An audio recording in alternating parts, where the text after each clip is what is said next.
Hello friends, सभी को मेरा नमस्कार। उम्मीद है कि आप सभी लोग खैरियत से होंगे।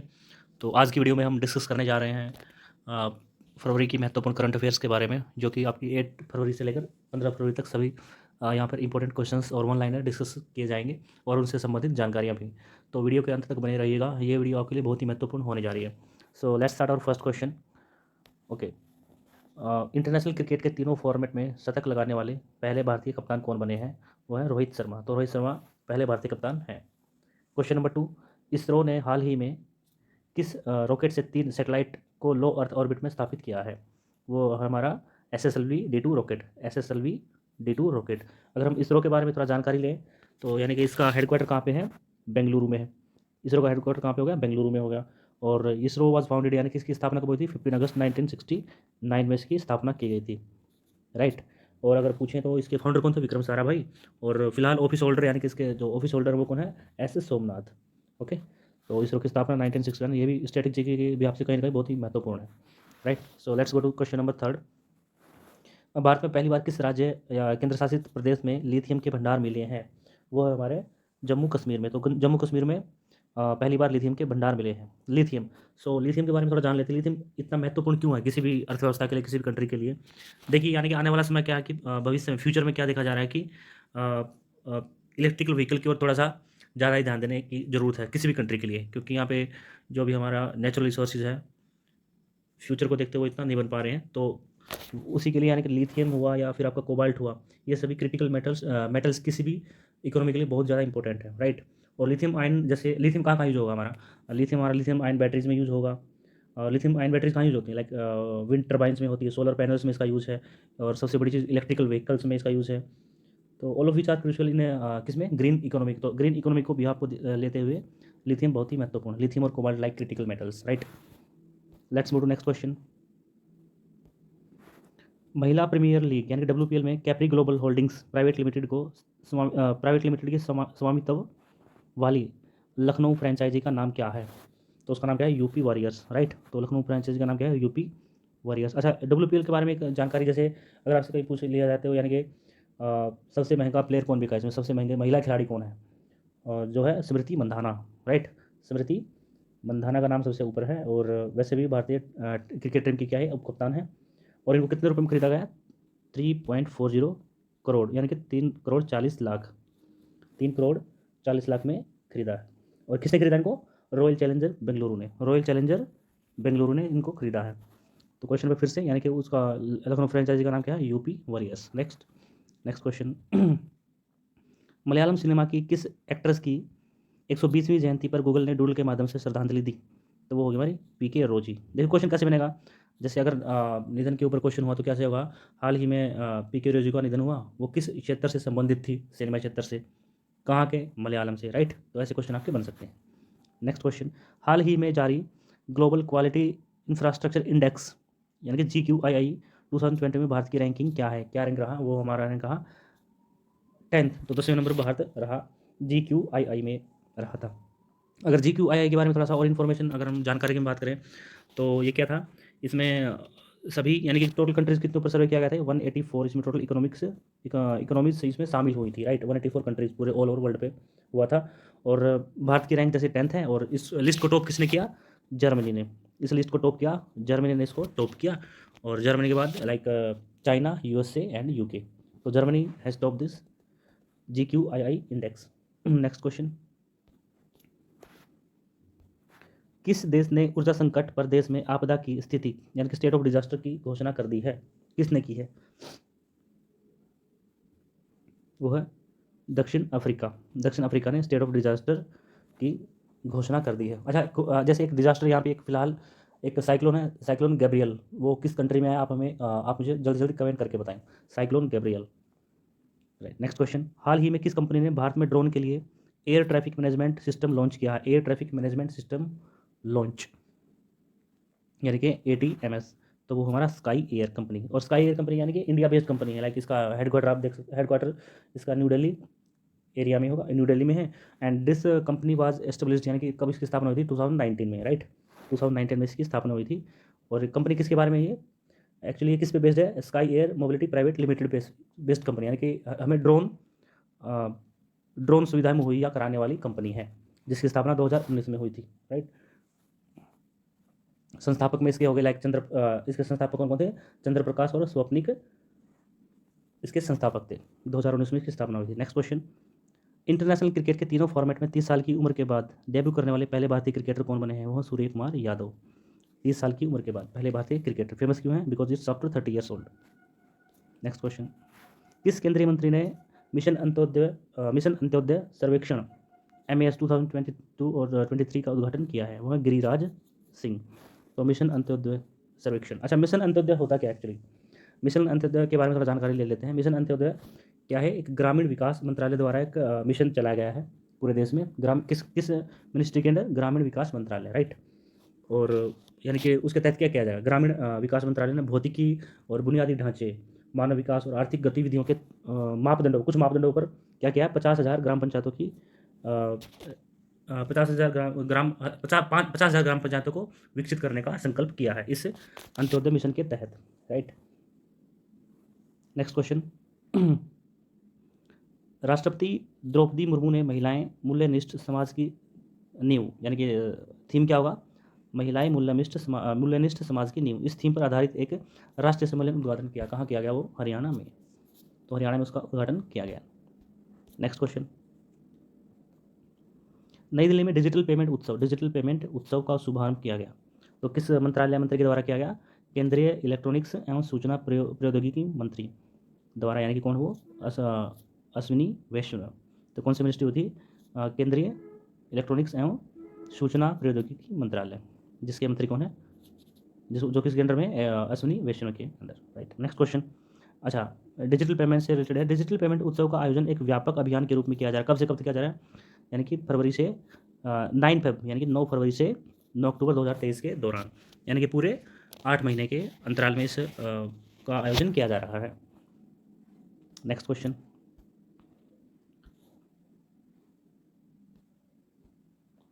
कौन सा बैंक QR कोड आधारित कॉइन वेंडिंग मशीन लॉन्च, यानी कॉइन वेंडिंग मशीन लॉन्च करने वाला एक पायलट योजना शुरू करेगा? कौन सा बैंक करेगा? वो है भारतीय reserve bank. Coin vending machine launch करने वाला एक पायलट परियोजना शुरू करेगा, वो है भारतीय reserve bank, right. Next question, तुर्की और सीरिया वो भी चर्चा में क्यों बने हुए? क्योंकि वहाँ पे एक भयंकर भूकंप आया था, तो उसी से संबंधित क्वेश्चन है। तुर्की और सीरिया में हाल ही में आए भूकंप के कारण भारत द्वारा चलाए जा रहे अभियान को क्या नाम दिया गया? तो क्या नाम है? ऑपरेशन दोस्त। इसी ऑपरेशन के तहत भारत द्वारा बहुत सारी सहायता और सेवाएं मुहैया कराई जाएंगी भूकंप प्रभावित क्षेत्र में। नेक्स्ट क्वेश्चन, किसने लगातार 6ठे वर्ष ATD बेस्ट अवार्ड जीता है? वो है NTPC, national thermal power corporation. Next question, अच्छा ये रिपीटेड क्वेश्चन है NTPC। अच्छा, ATD अवार्ड के बारे में थोड़ा जानकारी ले लेते हैं, जो NTPC ने हाल ही में जीता है। अब इसकी स्थापना कब की गई थी? 2003 में ATD बेस्ट अवार्ड्स, यानी कि इसकी स्थापना 2003 में की गई थी। और NTPC के बारे में जानकारी लें तो क्या हो गया? इसकी क्षमता कितनी है? 71,544 मेगावाट।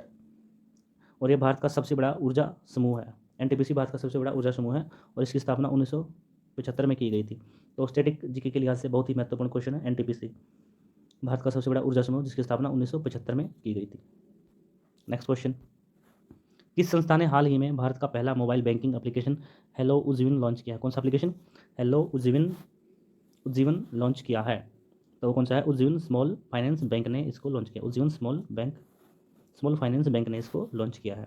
और जो कि 3V पेयर एक बेस्ट प्लान होगा, यानी कि जिसमें 3V होंगे। 3V कौन कौन से? Like V. पहला भी वॉइस, दूसरा विजुअल एंड तीसरा क्या होगा? Vernacular. Voice, visual and vernacular सक्षम विशेषताएं हैं इसकी, राइट। इंपॉर्टेंट ये भी हैं। और उज्जीवन लघु वित्त बैंक मुख्यालय कहाँ पे है? अपना बेंगलुरु में है इसका हेडक्वार्टर। और इसके संस्थापक कौन थे? सुमित घोष। और इसकी स्थापना कब हुई थी? 28 दिसंबर 2004 में इसकी स्थापना हुई थी। नेक्स्ट क्वेश्चन, किसने G20 सुरक्षित ऑनलाइन अभियान डिजिटल सुरक्षा, क्या था वो अभियान? डिजिटल सुरक्षा के लिए इलेक्ट्रॉनिक्स एवं सूचना प्रौद्योगिकी मंत्रालय, यानी कि MEITY के साथ अपनी साझेदारी घोषणा की है? वो है मेटा। यानी कि मेटा ने G20 सुरक्षित ऑनलाइन अभियान जो क्या था, डिजिटल सुरक्षा के लिए इस मंत्रालय के साथ अपनी साझेदारी की घोषणा की, MEITY, राइट, यानी कि ministry of electronics and information technology के साथ साझेदारी की है। इसके बारे में जान लेते हैं क्या है अभियान।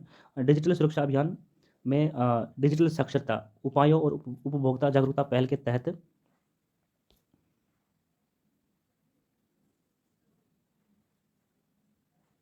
वी कम हेयर, यहाँ पे देख लेते हैं इसके तहत क्या है, दो पहलू पर बात की जाएगी, यानी कि दो पहलू पर बात की जाएगी। कौन कौन से पहलू हैं, डिजिटल साक्षरता और 3 उपभोक्ता जागरूकता पहल शामिल होंगी। कौन कौन सी पहल शामिल होंगी, इसके तहत 2 पहल शामिल होंगी, डिजिटल साक्षरता और 3 उपभोक्ता जागरूकता शामिल होंगी, राइट।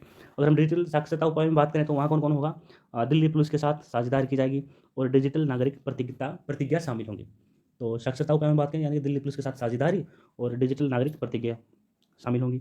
और उपभोक्ता अगर जागरूकता पहल में बात की जाए तो वहाँ पे दिल्ली मेट्रो रैप होगा और अनगैप अनगैप क्या है, एक चैट शो है जिसमें प्रसिद्ध माता पिता और बच्चों की जोड़ी होगी और बच्चों के लिए रिपोर्टिंग अभियान शामिल होंगे। तो ये भी इंपॉर्टेंट क्वेश्चन बन सकते हैं कि यानी इन अभियानों के तहत डिजिटल सुरक्षा के तहत उपभोक्ता जागरूकता पहल में इनमें से कौन कौन शामिल होंगे। तो वहाँ पे होगा दिल्ली मेट्रो रैप होगा, अनगैप होगा और बच्चों के लिए रिपोर्टिंग अभियान शामिल होंगे। सो बहुत इंपॉर्टेंट क्वेश्चन है, महत्वपूर्ण जानकारी। नेक्स्ट, किसे हाल ही में वर्ष 2023 के लिए राजा राम मोहन राय राष्ट्रीय पुरस्कार प्रदान किया गया। तो वो थे अपने पत्रकार AB के प्रसाद को, और पत्रकारिता के लिए उन्हें ये पुरस्कार प्रदान किया गया। ये भी आ सकता है कि राजा राम मोहन राय राष्ट्रीय पुरस्कार किस क्षेत्र में दिया जाता है, तो वो हमारा पत्रकारिता के क्षेत्र में। तो ये पुरस्कार 2023 के लिए किसको दिया गया, पत्रकार AB के प्रसाद को दिया गया। अच्छा, किसके द्वारा दिया जाता है ये पुरस्कार, किसके द्वारा दिया जाता है, अगर हम बात कर लें तो ये पुरस्कार दिया जाता है प्रेस काउंसिल ऑफ इंडिया के द्वारा। यह पुरस्कार हर साल लीजेंड के नाम पर दिया जाता है, यानी कि राजा राम मोहन राय के नाम। किसके द्वारा दिया जाता है, प्रेस काउंसिल ऑफ इंडिया के द्वारा हर साल दिया जाता है। नेक्स्ट क्वेश्चन, एयर इंडिया ने 500 नए विमान खरीदने के लिए किस कंपनी से डील की, वो है एयरबस और बोइंग से। एयरबस और बोइंग से एयर इंडिया ने 500 नए विमान खरीदने के लिए डील की है। अगर हम बात करें तो एयरबस का एक रशियन बेस्ड कंपनी है, यानी कि रूस की कंपनी, और बोइंग वहीं पे US से बेस्ड कंपनी है। नेक्स्ट क्वेश्चन, किस मंत्रालय ने हाल ही में पूरे भारत में डिजिटल भुगतान को प्रोत्साहित करने के उद्देश्य से एक व्यापक अभियान डिजिटल भुगतान उत्सव का शुभारंभ किया है। तो डिजिटल भुगतान उत्सव का शुभारंभ कहाँ किया गया है, किस मंत्रालय द्वारा, इलेक्ट्रॉनिक्स एवं सूचना प्रौद्योगिकी संचार और रेल मंत्री श्री अश्विनी वैष्णव द्वारा, राइट। नेक्स्ट क्वेश्चन, हाल ही में राष्ट्रीय कृमि मुक्ति दिवस मनाया गया, वो कब मनाया गया था, 10 फरवरी को, राष्ट्रीय कृमि मुक्ति दिवस। और इस दिवस की स्थापना कब हुई थी, हमारी शुरुआत कब से है, 2015 से, राष्ट्रीय कृमि मुक्ति दिवस। जान लेते इसके बारे में इंपॉर्टेंट जानकारी। और राष्ट्रीय कृमि दिवस के माध्यम से 1 से 19 वर्ष की आयु के बच्चों में हो रही मृदा संचारित हेलमिंथ्स जैसी बीमारी की रोकथाम के लिए और उनके प्रति जागरूकता बढ़ाने के लिए इस दिवस को मनाया जाता है, राइट। तो ये इसके बारे में अहम जानकारी थी जो कि बहुत ही महत्वपूर्ण है। नेक्स्ट क्वेश्चन, विज्ञान में महिलाओं और लड़कियों के अंतर्राष्ट्रीय दिवस के रूप में कब मनाया जाता है, वो हमारा 11 फरवरी को मनाया जाता है। नेक्स्ट क्वेश्चन, किस राज्य सरकार ने प्रदेश के परिवारों के लिए सरकारी योजनाओं तक पहुंचने को आसान बनाने के लिए एक ऑनलाइन पोर्टल, और पोर्टल क्या हो, family ID one family one identity launch किया है, वो है यूपी सरकार ने ऑनलाइन पोर्टल जारी किया जिसका नाम है family ID one family one identity. अच्छा, पहले ये हरियाणा में भी जारी किया गया था फैमिली ID। और इसका उद्देश्य क्या हुआ, इसका उद्देश्य उन परिवारों को मुफ्त या सस्ता राशन उपलब्ध कराना है जिनके पास राशन कार्ड नहीं है। वेरी वेरी इंपॉर्टेंट, ये किन के लिए है, उन परिवारों के लिए जिनके पास राशन कार्ड उपलब्ध नहीं है और जो राष्ट्रीय खाद्य सुरक्षा योजना के लिए पात्र नहीं है। तो 2 कारणों से ये उपलब्ध कराया जा रहा है, उन परिवारों के लिए जिनके पास राशन कार्ड नहीं है और जो राष्ट्रीय खाद्य परियोजना के लिए पात्र नहीं है। नेक्स्ट क्वेश्चन, किस योजना द्वारा दिल्ली में हिमाचल प्रदेश के विद्यार्थियों और निवासियों को आवास की सुविधा मुहैया करी जा रही है, यानी कि प्रदान की जा रही है, वो है हिमाचल निकेतन योजना के तहत ये सुविधा मुहैया की जा रही है। नेक्स्ट क्वेश्चन, विश्व सरकार शिखर सम्मेलन 2023 13 फरवरी 2023 से होने वाला, कहाँ पे होने वाला है, 2023 से ये दुबई में शुरू होने वाला है। कौन सा सम्मेलन, विश्व सरकार शिखर सम्मेलन। और इसका थीम क्या होगा, इस theme will be what, shaping future governance. इसका थीम, ये थीम बड़े इंपॉर्टेंट होते हैं, हर एक डे कोई ना कोई थीम के साथ या फिर हर कोई सम्मेलन एक थीम के साथ मनाया जाता है, तो थीम बड़े ही इंपॉर्टेंट होते हैं। तो इसका थीम क्या हुआ, shaping future governance, right. Next question, वित्तीय वर्ष 2022-23 से 2025-26 के लिए कितने करोड़ के प्रीव्यय यानी कि खर्च के साथ केंद्र प्रायोजित प्रोग्राम कौन सा, वाइब्रेंट विजिलेंट प्रोग्राम को मंजूरी दी गई, यानी कितने खर्चे के साथ, वो है 4800 करोड़ रुपए, 4800 करोड़ रुपए, 4800 करोड़। कौन सा program, vigilant, vibrant vigilant program, right. Next question जान लेते हैं इसके बारे में थोड़ा सा जानकारी। वाइब्रेंट विजिलेंस प्रोग्राम है क्या। इसके तहत देश की उत्तरी सीमाओं पर बसे गांव में इंफ्रास्ट्रक्चर का विकास किया जाएगा। इसके लिए 4800 करोड़ रुपए आवंटित किए गए हैं। गृह मंत्रालय द्वारा इसका संचालन किया जाएगा। तो बड़ी इंपॉर्टेंट जानकारी है। तीनों क्वेश्चन निकल के आ रहे हैं यहाँ से। पहला क्वेश्चन, कितने करोड़ रुपए खर्च किए गए, 4800 करोड़, और किस मंत्रालय के तहत किया जा रहा है, गृह मंत्रालय द्वारा किया जा रहा है, और इसका मेन मकसद क्या है, उद्देश्य क्या है, देश की उत्तरी सीमाओं पर बसे गाँव में इंफ्रास्ट्रक्चर का विकास किया जाएगा। तो क्षेत्र विशेषता को देखते हुए बड़ा ही महत्वपूर्ण क्वेश्चन बनेगा यहाँ से, उत्तरी सीमाओं पर बसे गांव में इंफ्रास्ट्रक्चर का विकास। नेक्स्ट क्वेश्चन, भारतीय सेना में शामिल स्वॉर्म ड्रोन सिस्टम की निर्माण किस स्टार्टअप ने किया है, वो है हमारा new space research and technology, जो कि बेंगलुरु में स्थित है, हेडक्वार्टर बेंगलुरु में स्थित है। New space research and technology, भारतीय सेना में शामिल स्वॉर्म ड्रोन सिस्टम की निर्माण इसी ने किया है। नेक्स्ट, 12वें विश्व हिंदी सम्मेलन का आयोजन किस देश में किया जा रहा है, वो हमारा फिजी। ये है 2022 का। 2021 का आप हमें कमेंट करके बताएंगे 2021 का सम्मेलन कहाँ हुआ था। ऑप्शन आपके लिए Fiji, Mauritius, Malaysia, Cambodia. Next question, Bharat की G20 अध्यक्षता के तहत पहली G20 कल्चर वर्किंग ग्रुप की बैठक, कल्चर वर्किंग ग्रुप यानी कि CWG की बैठक कहाँ आयोजित की जाएगी, वो है खजुराहो मध्य प्रदेश में। खजुराहो मध्य प्रदेश में। अच्छा, खजुराहो एक बड़ी फेमस जगह है टूरिज्म के नाम पर इंडिया में, मध्य प्रदेश में। वो किसके लिए प्रसिद्ध है, कमेंट करके बताएं। खजुराहो। तो CWG की बैठक कहाँ की जा रही है, खजुराहो में। नेक्स्ट क्वेश्चन, साइक्लोन गैब्रियल को देखते हुए किस देश ने नेशनल इमरजेंसी की घोषणा की। साइक्लोन गैब्रियल, तो कहाँ है, न्यूजीलैंड ने घोषणा नेशनल इमरजेंसी की, यानी कि राष्ट्रीय आपात की घोषणा की है। अच्छा, ये है क्या एक्चुअली साइक्लोन, अच्छा किसके नाम पे दिया गया। Cyclone Gabriel was named by Australian bureau of meteorology. Okay, तो किसने इसको नाम दिया, ऑस्ट्रेलिया के मेट्रियोलॉजी के ब्यूरो ने, यानी कि ऑस्ट्रेलियन ब्यूरो ऑफ मेट्रियोलॉजी ने इसको गैब्रियल नाम दिया। और ये है क्या, it's a part of, actually ये क्या है, और इसको हम बोल सकते हैं कि पार्ट है, किसका पार्ट है, it's a part of Australian region cyclone season, है ना, और साउथ पैसिफिक साइक्लोन सीजन का एक पार्ट है, राइट। और एक किस टाइप का साइक्लोन बोल सकते हैं, it's a tropical cyclone, right, tropical cyclone. और किस किस ने अफेक्ट किया है, मोस्टली इसने न्यूजीलैंड को और नॉर्फोक आइसलैंड को बड़ा ही इसने अफेक्ट किया है, न्यूजीलैंड और Norfolk Island. It's a tropical cyclone. Okay, next, Bharat के किस IIT के छात्रों ने दुबई में वर्ल्ड गवर्नमेंट समिट में गोल्ड मेडल जीता है, वो है IIT इंदौर के छात्रों ने जीता है world government summit. Digital economic working group की 3 दिवसीय बैठक का आयोजन कहाँ किया जा रहा है, लखनऊ में। Digital economic working group, Lucknow में इसका आयोजन किया जा रहा है। ओके, वेट, ये क्या था, यहाँ पे ये क्या था, कल्चर वर्किंग ग्रुप की बैठक, वो थी खजुराहो में। देखो इंपॉर्टेंट जानकारी है, कन्फ्यूजिंग है, यानी कि कल्चर वर्किंग ग्रुप की बैठक कहाँ थी, खजुराहो में। और ये क्या है, डिजिटल इकोनॉमिक वर्किंग ग्रुप यानी कि DEWG की, इसी है लखनऊ में, उत्तर प्रदेश में। तो कन्फ्यूज नहीं होना बिल्कुल भी, खजुराहो और यूपी में, लखनऊ में क्या हुआ था, वहाँ पे CWG था, यहाँ पे DEWG है। नेक्स्ट क्वेश्चन, प्रतिवर्ष भारत में किसकी जयंती पर 13 फरवरी को राष्ट्रीय महिला दिवस मनाया जाता है, सरोजनी नायडू। 13 फरवरी को राष्ट्रीय महिला दिवस मनाया जाता है सरोजनी नायडू की जयंती पर। अच्छा, सरोजनी नायडू फेमस क्यों थी, प्रसिद्ध क्यों है, एक तो स्वतंत्रता आंदोलन में अहम योगदान के लिए, ओके, और ये क्या था, सरोजनी नायडू ये पहली भारतीय महिला अध्यक्ष बनी थी, किसकी, भारतीय राष्ट्रीय कांग्रेस की, है ना। तो और किस अधिवेशन में, कांग्रेस अधिवेशन की प्रथम महिला अध्यक्ष बनी थी 1925 में। तो उस चीज़ के लिए इसका अहम योगदान यहाँ पे क्या था, यानी कि 1925 के कानपुर अधिवेशन में पहली भारतीय महिला अध्यक्ष बनी। और दूसरा क्या है, वे उत्तर प्रदेश की गवर्नर बनने वाली पहली महिला थी, राइट, उत्तर प्रदेश की गवर्नर महिला बनने वाली पहली महिला थी। ओके, और इसको भारत की कोकिला कहा जाता है सरोजनी नायडू को, यानी कि नाइटिंगेल ऑफ इंडिया, भारतीय कोकिला। तो क्या क्या अहम योगदान था, तो सरोजनी नायडू भारतीय राष्ट्रीय कांग्रेस की अध्यक्ष बनने वाली पहली महिला थी, और भारतीय राज्य गवर्नर नियुक्त की जाने वाली पहली महिला थी, उत्तर प्रदेश की, राइट। और बेसिकली अपनी कविताओं के लिए बहुत ही प्रसिद्ध है, और इन्होंने अपनी सभी कविताएं अंग्रेजी में प्रकाशित की हैं। तो इनके लिए इतना ही। नेक्स्ट क्वेश्चन, PM मोदी ने एशिया के सबसे बड़े एयर शो जो कि बेंगलुरु में होने जा रहा है, एरो इंडिया 2023 का उद्घाटन किया। इसका थीम क्या है, वो है the runway to a billion opportunity, the runway to a billion opportunity, और ये बेंगलुरु में होने जा रहा है। तो theme is very very important, the runway to a billion opportunities. Next question, अवैध कोयला खनन की रिपोर्ट करने के लिए कोयला मंत्रालय द्वारा जारी एक मोबाइल ऐप हाल ही में जारी हुआ, वो क्या है?